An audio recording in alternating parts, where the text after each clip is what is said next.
Everybody that's coming through the building. I know, man. It's special, man. We got one of a Duke legend. Yes, absolutely. Sitting down with exactly. We got Nolan Smith-Jordan. What's up? What's going on, Coach? What's up, man? One of my favorite guys ever right here. Damn, nice to meet you. Oh man, so look, talk about the conference. Why you here? What you look to gain from it, and what you think about it. Oh man, I'm so excited and humbled to be here. Just knowledge. Yeah. And shout out to Coach LeVelle for first giving me the phone call to invite me out here. Yeah, It was a no-brainer to make time in my schedule to get here. Yep. Just to gain knowledge, to be around so many great up-and-coming coaches that aspire to be head coaches. And we have the opportunity to sit in front of ADs and search firms and understand what they're looking for. So I got my pen, got my notebook. I know that's right. Ready to take notes. Right.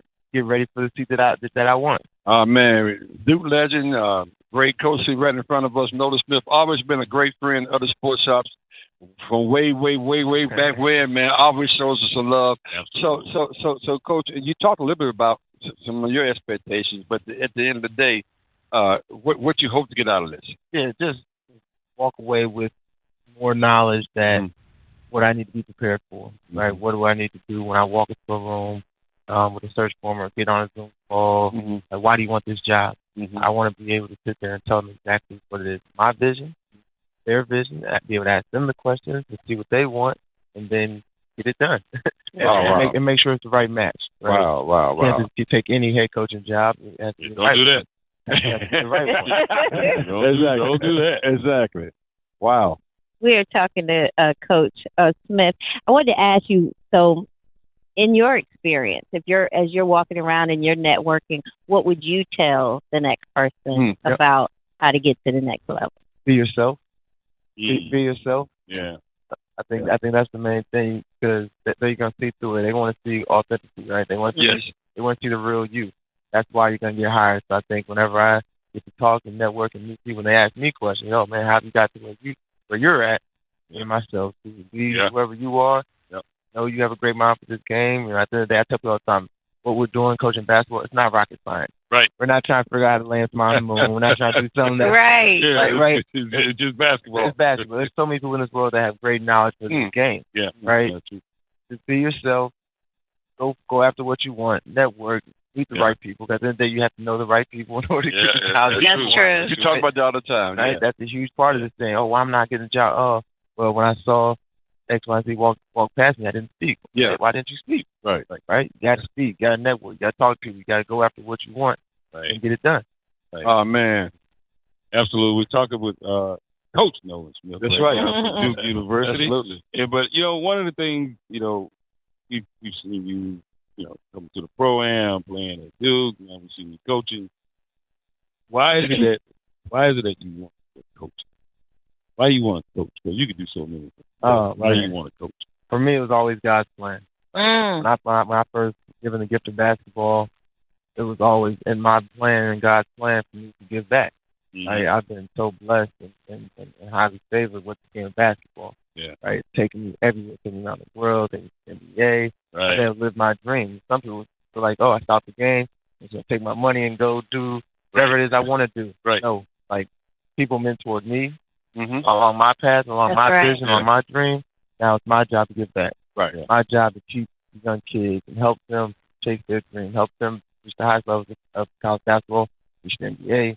That's it. That's the only reason I do it, just to help and give back. Oh man, well you've been inspirational to all of us. We follow your career, man. Just keep on keeping on. We're so proud of you, first of all. That's right. Man, and anything that we can do, we mean that seriously, to help in your quest. And anything you're doing, reach out to the sports shop. We'll be right there for you. I appreciate that. Appreciate you, man. Thank you. Thank you. They make it look easy. So we're gonna tee up this. I call him. He's a legend. I mean, in every sense of the word. And I got to get him to comment on a couple of things. And I hope he can hear us right now. Yeah. Can you? Yeah. Okay. Problem is I can't hear you though. Keep talking. Testing. Okay. Guess what, guys? We rock we rock with a lot of people. This initiative is so important. It's called Next Up, a coach initiative. Man, we have one of the best coaches I've ever been around, and this guy's proven it so many times. He so happened to be rocking with us right here in the Western Hotel. Give it up for the great Nate McMillian. What's up, Coach? How you doing? Good morning. Hey, what's going on, Coach? How you doing? You know you're gonna be on this morning. Didn't you? I did not. I haven't had my coffee yet. So. Hey, look, that's good. White here. we get the unfiltered version. Yes. But Coach, talk about why you're here and why it's important. Well, really, I'm here to support LeVelle and what they are trying to do with the program. I think it's a much needed program to basically, give these young coaches information to prepare them that next level. And we've got a lot of great speakers going to be here with coaches and athletic directors, and it will just help prepare these young coaches for their next opportunity, and as far as myself to this position and going to coaching, the one thing that I would say to these coaches, they're trying to prepare you for interview. Yeah. Mm-hmm. It doesn't start today. It starts when you wake up and walk out your house. Yeah. Wow. People are always watching you.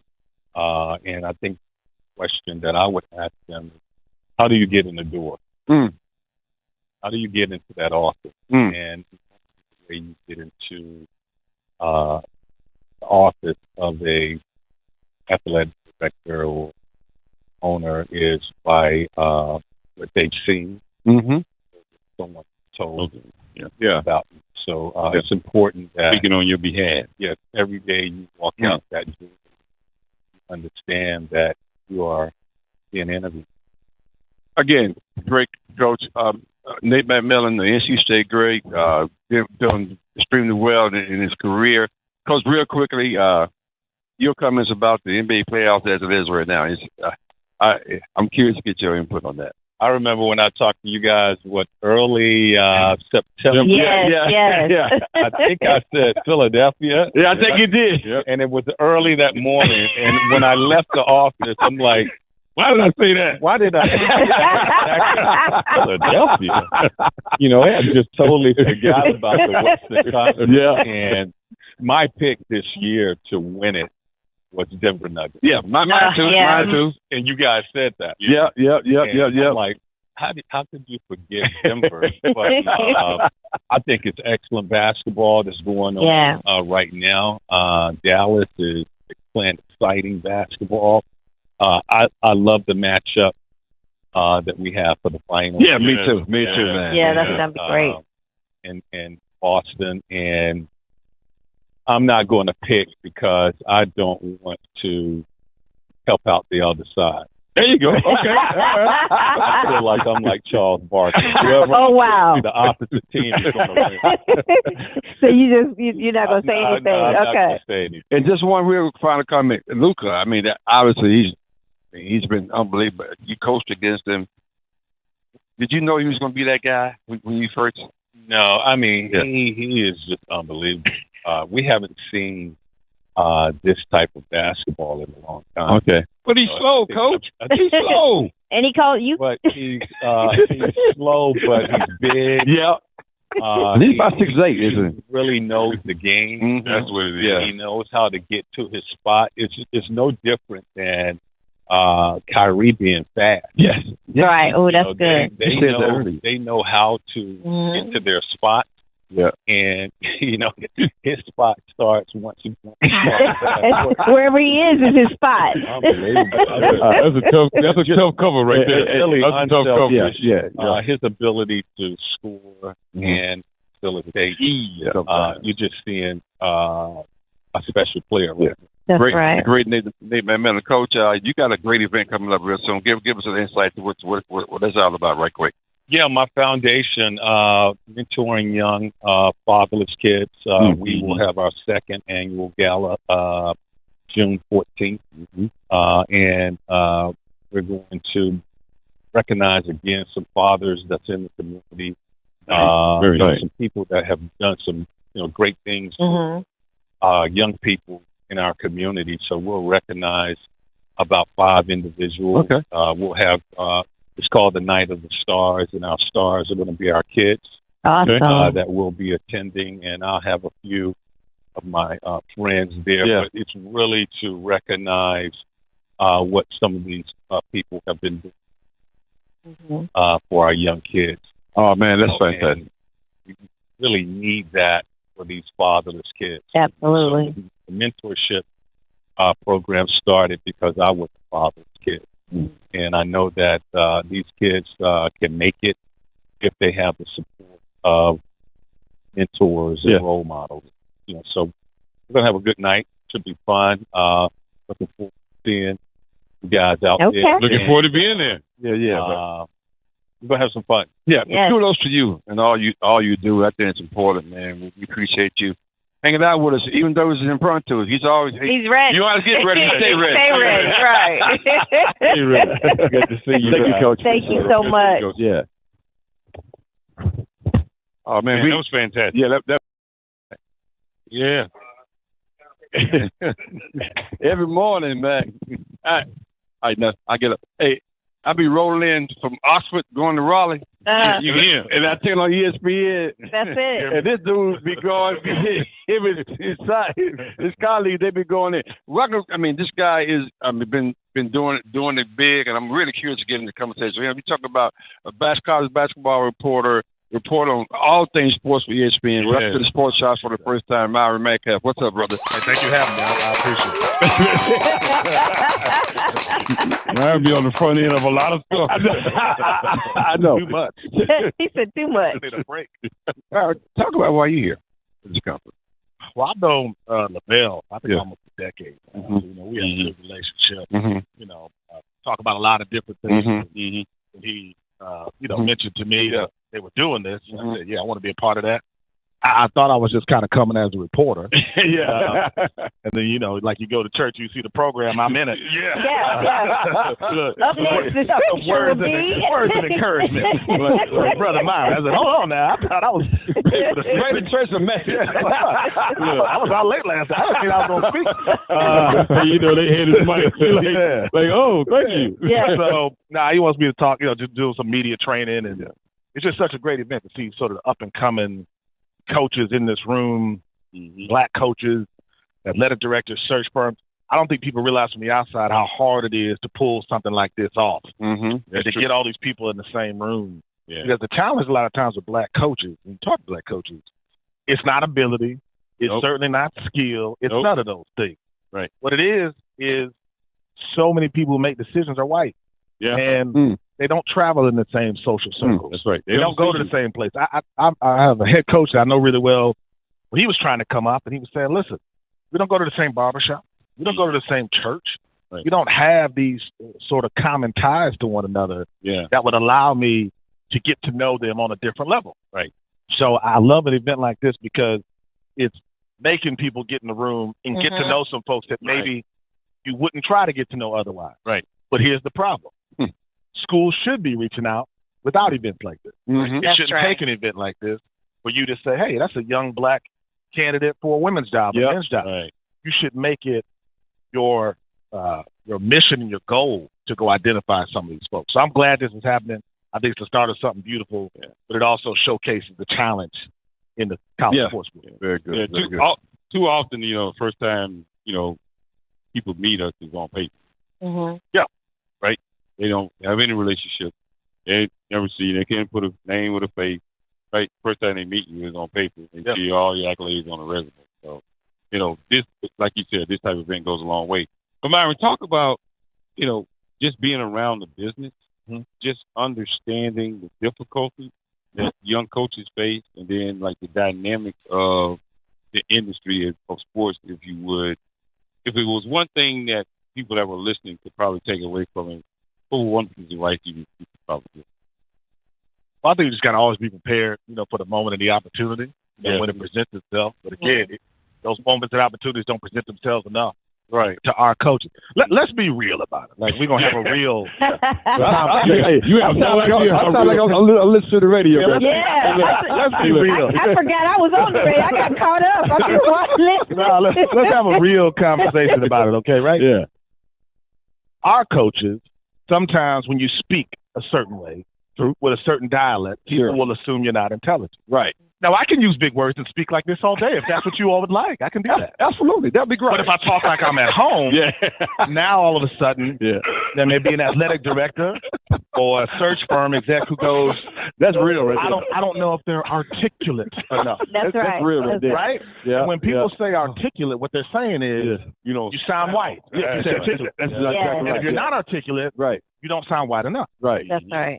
So much of things like that people don't understand That is so real. will interrupt our opportunity to get on a stage like this. But let's be honest about it. There are a lot of people in college basketball, college sports, white executives, white athletic directors, white presidents, who historically have been more comfortable hiring white candidates. People hire who they're comfortable with. They're comfortable, who they like, who they know. Tony Dungy told us that when he came on the show. Yeah. So as long as we're treated like the exception, then you'll continue to have these issues with not getting enough African-American coaches in the door to show who they are. Look who's coming here, Mike Tomlin. Yeah. Right. I'll tell y'all a story about Mike Tomlin. Okay. I'm in Minneapolis, where I'm based. Yeah. So he was defensive coordinator for the Minnesota Vikings. Yeah. Right. University of Minnesota job, head coaching job came open. Now, mind you, Mike Tomlin's a young coach, hadn't been a head coach. Right? I know for a fact that someone made a call to the University of Minnesota and said, hey, there's this dude named Mike Tomlin that y'all should bring in.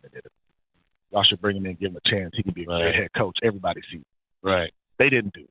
Right. A couple weeks later, Mike Tomlin was the head coach of the Pittsburgh Steelers.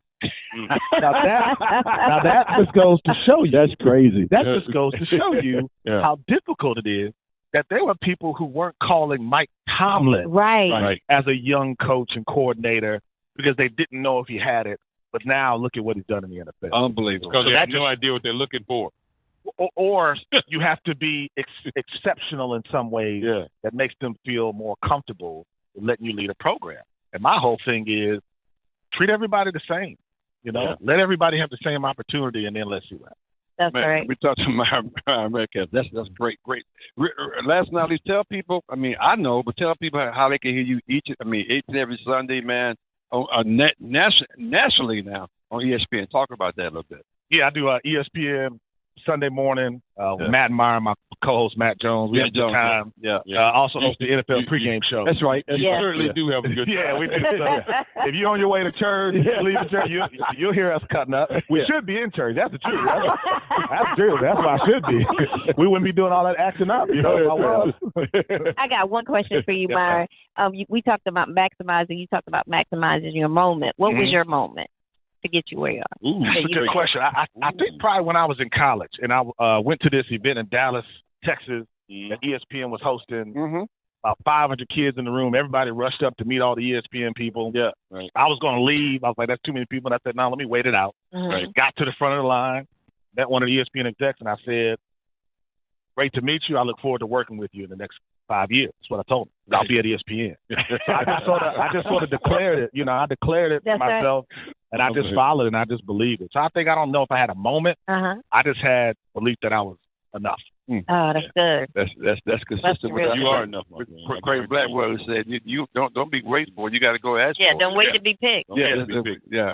Hey man, much success to you, man. Thank you. Keep on doing what you're doing, inspiring other people, man, and we appreciate you. Spend a little time with you, man. Thanks so much, man. I appreciate you. Thank you. Yep. And I'm supportive of the sports shop, and he's right there in the gap all the time. And of course, he's one of the main reasons why this conference is happening, particularly Coastal Credit Unions right here. And this guy is doing this thing. He's no stranger to this community, obviously. He's the Chief Community and Public Affairs Officer at Coastal Credit Union and a friend of the show and my personal friend, all of our personal friends. Yes. Welcome back to the Sports Shop. Man, my guy, Creighton Blackwell. What's up, brother? How you doing? Good morning. Good morning. Good morning. Always happy to be back in the house. Great Creighton Blackwell. Yeah, that's the way to put it. The great Creighton Blackwell. No, it's just great Creighton. Just leave it like that. Great Creighton. Like Great Scott. Great Creighton. Hey, I could patent that. I'll take Hey, that. We're practicing new branding for you. Look, and I'm so proud to know that our community affairs and public relations officer can catch one on one hopper like nobody's business. No one. No, while you playing? On a one hopper like While you nobody's playing? business. Hey, this baseball game is off the chain. Of course, mine is the other direction. Yeah, not off the chain. absolutely. But this dude can play some baseball. You're right about that. He can catch a Howard now. Great, put the talent out there. I had to show it. I had to show it. I know. Craig, talk about you guys' participation in this event and why it's important to you personally. Well, I listen to you all. We always talk about talent. Mm-hmm. We see talent all the time. Right. Well, but how we know sometimes talent's not always enough. Right. And what are the things that you can do to surround that talent to be able to take it to that next step, right? That next up. Right. How do you level up? Mm. But we've always been focused on how we can help people become better, Right. Mm-hmm. right? Increase well-being will increase their talent, increase their opportunities, increase their access to be able to do better. That's what this is this morning. That's what this entire event is birthed in saying, hey, here's a group of people. We're going to make them better. We're going to take them out, and their impact going to grow. The numbers of people they're going to touch going to grow. Yeah. The numbers of people now that's going to be better. It comes to that point. So when we can help support those type of things, we're there. Wow. And we're talking with Creighton Blackwell, Community and Public Relations Officer for Coastal Bank and, Coach Credit Union. But one of the things I wanted to ask, because I've watched you in this role with Coastal for some time now, and I've seen how you guys have made a pointed effort to be a part of the community, not just things here, some things there, but to be a part of the community, be a part of growth in all of the areas of the community. Talk about that strategy and how, because I see how you do it, but it's not just because it's some Creighton wants to do this. It's part of what you guys want to accomplish. Well, the easy answer to that is you're not afraid to say yes. That's good. That's very You're not good. afraid to say yes, Yeah. especially when you look at the community as a whole. What is community? Community is nothing but the people. Right. And people have all kinds of issues. I'm a trained financial professional. Yeah. Might tell you that, something, a lot of the ills that I see that happens has something to do about money. Mm-hmm. Yeah. That's my expertise. Right. That's the expertise of the organization that I represent. So why would we not be able to say yes to more of solving the issues, solving needs that the people, the community have?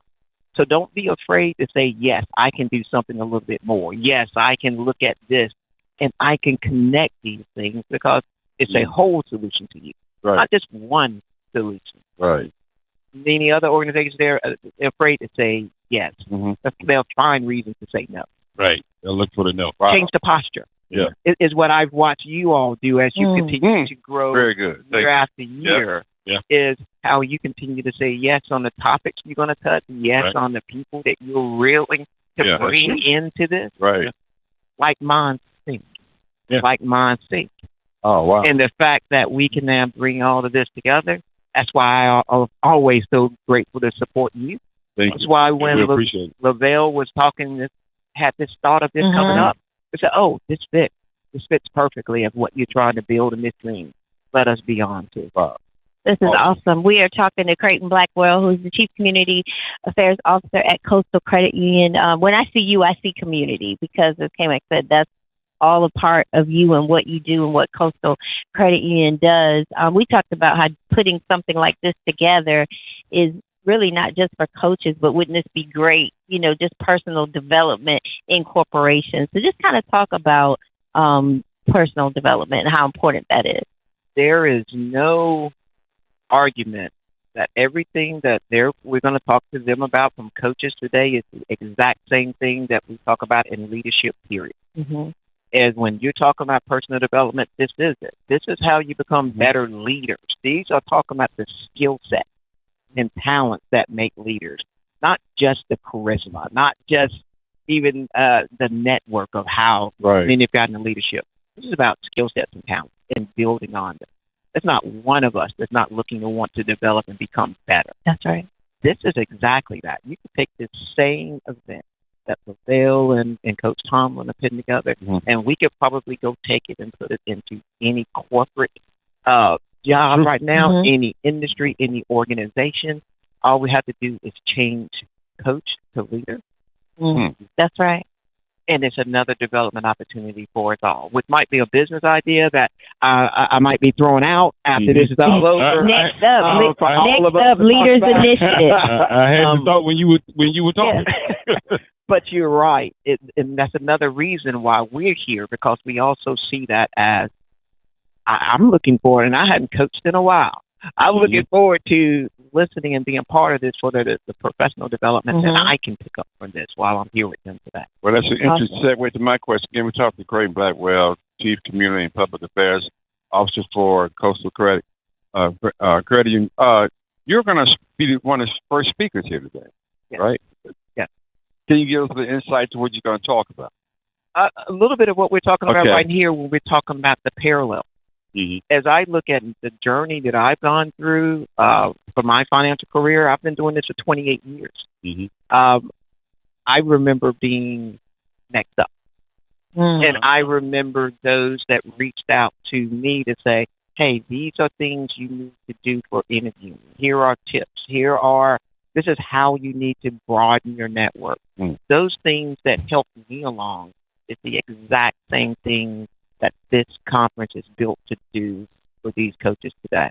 And I'm just going to talk a little bit about paralleling that and how you can take these topics, the things, skills you learn today, anywhere through your career. It's simply being better. Fantastic. You know, speaking about your personal journey, thinking about when you were the next up, you were in this process, and when you being mentored, can you think of a time, or can you think of when it actually turned for you, where it actually started to click? You started to see how this works and how it's put together. It really clicked for me, and I had a great opportunity with a leader who sat me down and said, hey, stop waiting to be picked. Stop waiting to be picked.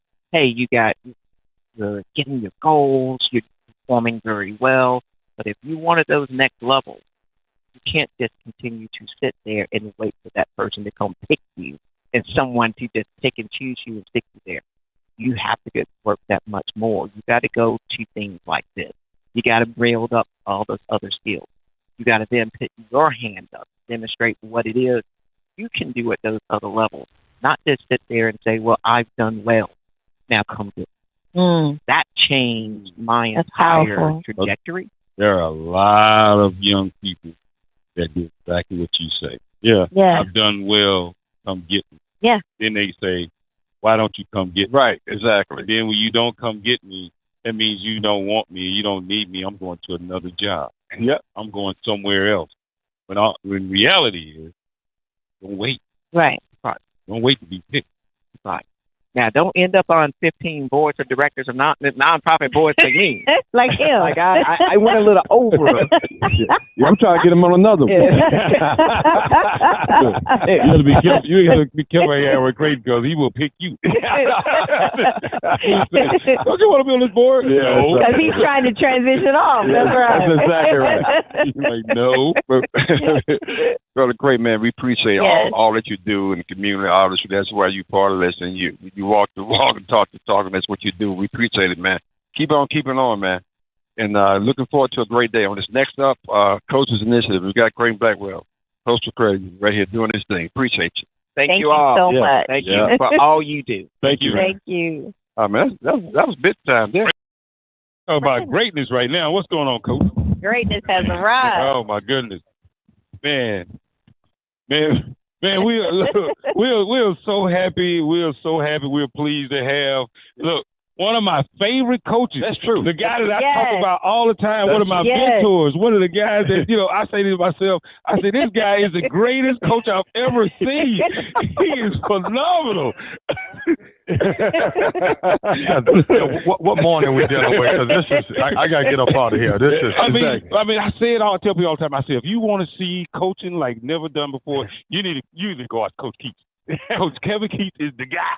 But we got on, Coach. Coach, how you doing this morning? Hey, listen. Sorry that you guys got to listen to it. The good thing about it is I only get it for like 30 seconds. You get it all day. All day. Jesus. And so I'm perfectly fine with that. Man, you guys look beautiful this morning. I can tell you that now. Thank you. Morning, you lost weight. You look good. I'm telling you, there's some good things. I know some that I can't say that about everybody, but a couple people, You didn't look at me and say that. You look beautiful. You look beautiful. And it stops right there. The compliment stop right there. Coach, come on down to the rest of the table, Coach. But Coach, it goes without saying, congratulations. Yes, congratulations. Unbelievable run. Final four, that was so special. We are so excited. And this guy, he wasn't joking. He's one of your biggest fans. Listen, I tease him a lot. He's my guy. Yeah. And somehow I find a way to every restaurant that I go into, he's sitting there. I mean, it's called stalking. I don't know how this happens. Like he's sitting there, and it's not really stalking unless he gets my schedule because he's there before I get there. Oh, okay. Yeah. He's like, are you always eating? We only got about a couple minutes, so listen. Oh man, Coach, just talk about your season real quick. What a great season, and I look at the season as an entire season. Any season you're going to have some highs and lows. I thought the beginning of our season was really high. We started off 5-1 in our conference and really rolling. And then obviously towards the end, I thought we hit a couple bumps in the road. That being said, everybody plays for postseason. And, you're preparing your team with the non-conference and the conference just to have the opportunity to make it a postseason. And I don't know that there'll be another 9-game winning streak. It's nice that we had. I mean, going in as a 10 seed, playing on Tuesday in this unbelievable league that we play in, and be able to win five games in 5 days. After we won the championship, we were going to the NCAA, and my guys are looking at me like, don't we play tomorrow? I said, no, you got a week off now. Because we play so many games back to back. They were used to it. They were used to doing it. They were used to it. Oh, man. We're talking with head coach Kevin Keats for the NC State Wolfpack men's basketball team. And, Coach, that phenomenal run. I was in D.C., watching the whole thing. We were all pulling for you. Talk about having to keep the team loose and focused at the same time, and not losing focus, rather, with all of the notoriety that was coming as the wins started to pile up and build. We played 1-game tournaments, and we just say you got to win the next game in order to advance. Okay. If you lose any of those games in the ACC, you go home, you don't make the tournament. Right. If you lose any of them in the tournament, obviously you go home. Right. And so we locked in and, credit our older guys. Assistant coaches did a great job. We were focused on our task. We really concentrated on the next thing. We didn't look past anyone. Going through the ACC, all of those teams that we beat had won national championships in the 2000s. And, for our fan base, you get a chance to play Duke in the quarterfinals, you beat them. You get a chance to play Carolina in the championship, which you beat them to go to the NCAA to win the tournament. And then obviously you get to the Final Four. To get to the Final Four, you got to beat Duke again. And I'm telling you, our guys responded, and I'm just so proud of them. We never wavered in our belief of one another. We always knew that we had the opportunity to win. Yeah. This team had won a lot of games. We had lost a lot of close games, but we just wanted to clean up the things that we didn't do well. But I have to ask this question because when somebody say I have to ask these questions, what's next? It wouldn't be me if I didn't ask the question. Yeah. So I just have to ask.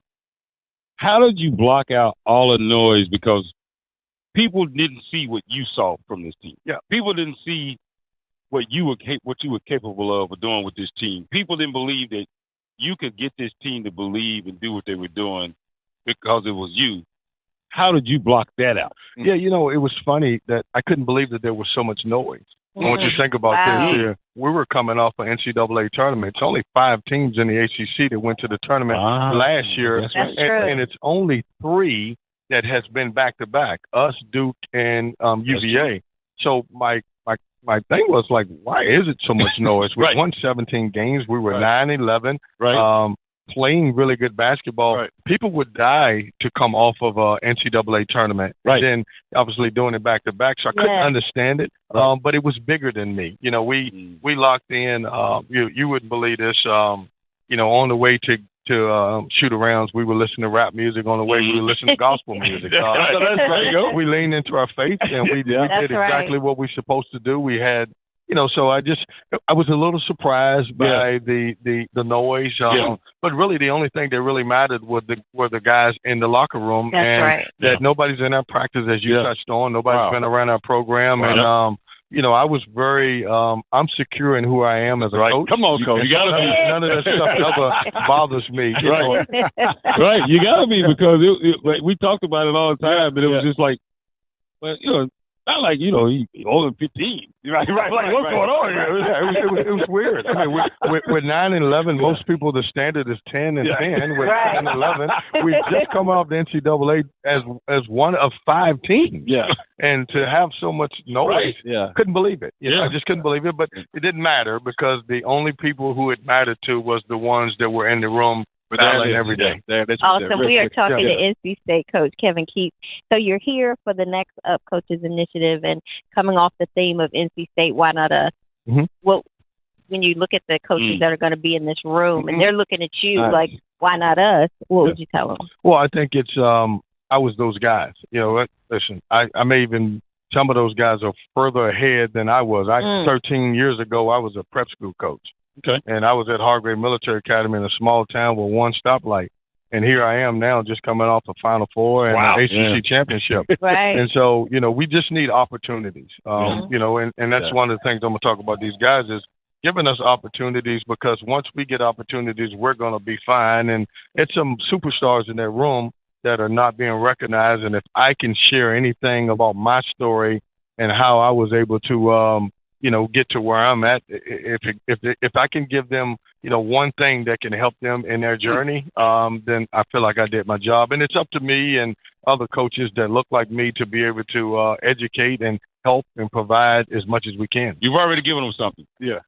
Your run you just had, with the noise associated with it, you're giving them something invaluable, because it doesn't matter how great you're doing sitting in your seat. Some people are still going to believe you that you're not enough. Yeah. Well, hey, listen, I believe in what I believe in, and I stay locked into my faith. And there you go, Coach. Hey, man, I'm a champion, so I. You got that right. We're gonna try to Thank you, Coach. Oh man, see you at the Gucci store.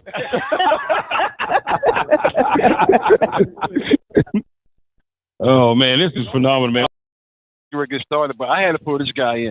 I mean, when you look at actually what we're doing right now, K-Mac, across the board, and what we look like, this guy has been doing for a gazillion years. He's been in this space. K-Mac, we hung out with him a couple of times. We're Liedenstein at the Final Four with his space.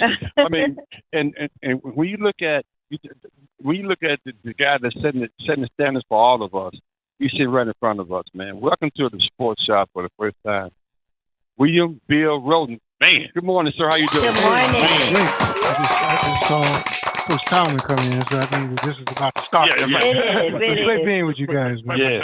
I love your documentary on HBCUs. I went to Alabama A&M. I love when you went to that whole space at Alabama. Talk about real quick, $40 million a slave. Talk about your book you have out there and why it's so important that everybody reads it real quickly. Well, that's a good question. In fact, one of the reasons I'm here is that you referenced $40 million slaves, and a lot of people keep asking me. You know, that book came out in 2006, 2007, right? And everybody asks, "What's the sequel?"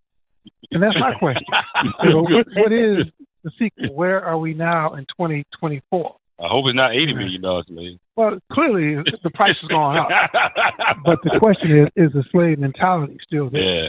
Is the power dynamic still there with black basically performing the labor, but the shots being controlled by white people? I guess that's why we're here. Because that's the same thing, just as Coach was talking about. We just need the opportunity. Right. You know, but the opportunity seems to be harder for black shot callers. Right. Clearly the labor, they need the labor. Right. So that's why the teams are 80% black. Right. You know what I'm saying? Because we don't have a problem with that. I ain't got a problem with you being a labor. Right. We do have a problem with you calling all the shots and making all the money. So I guess to that extent, that dynamic, that power dynamic still exists. But the problem is that I guess the consciousness of the young guys playing and their parents, there seems to be no consciousness about that at all. Like, with John Thompson and John Chaney, a lot of black parents wanted their kids to play for black coaches. Yes, exactly. To some extent, that seems to be going out with NIL. Yeah. Money has become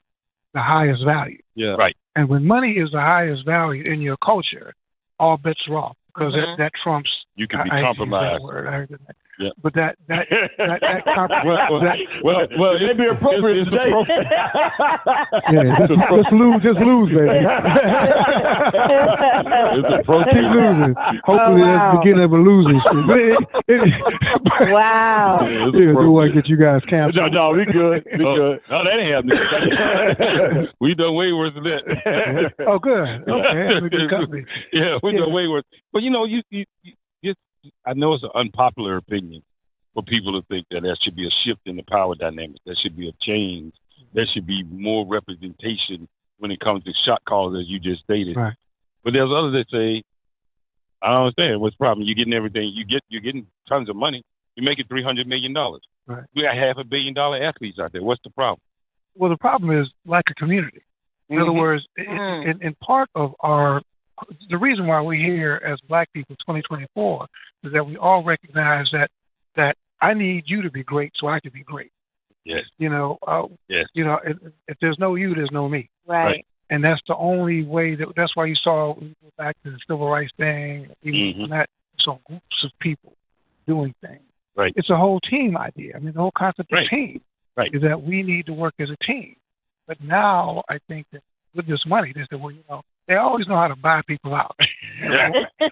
I'll buy you. I'll buy you out. You're right. You out. Right. I'll buy you out. They know who to. Yeah, then I can destabilize your structure. Well, just buy it. I'll buy you. And I think that, again, that gets back to when money becomes the highest value. Yeah. Then there is no that buys out loyalty, that buys out sense of community. Yeah. And I think that's what we're struggling with because some guys are making $50 million. I go back to a guy like, and I don't know. Yeah, you guys know. But a guy like Jaylen Brown, who plays for the Celtics. Yes, right. And he was wondering why he was left off of certain teams and why this. And I think that certain people, I realized that Jaylen Brown's still a black man. Yeah, all day. He was still like doing things to deliver stuff to black people. Yeah. And I think some people hold that against him, where there are a lot of guys like his teammate. That's interesting. Who don't say anything, don't rock the boat. And Jaylen probably is not averse to rocking the boat. I think people consciously or subconsciously hold that against him. That's a negative thing. They absolutely hold that against him. Mr. Rhoden, I know you. We got to go. But, hey, thank you so much. We're going to get you on another time. You come on anytime. I have your phone. I had your phone number in my phone. I didn't realize that. I'm looking up. But sir, keep on doing what you're doing. You've been inspirational, all of us. All of us. Your time. Thank you so much. Thank you. Thank you so much. Thank you. A-Town, what's going on, A-Town? What you doing back there, man? Yeah.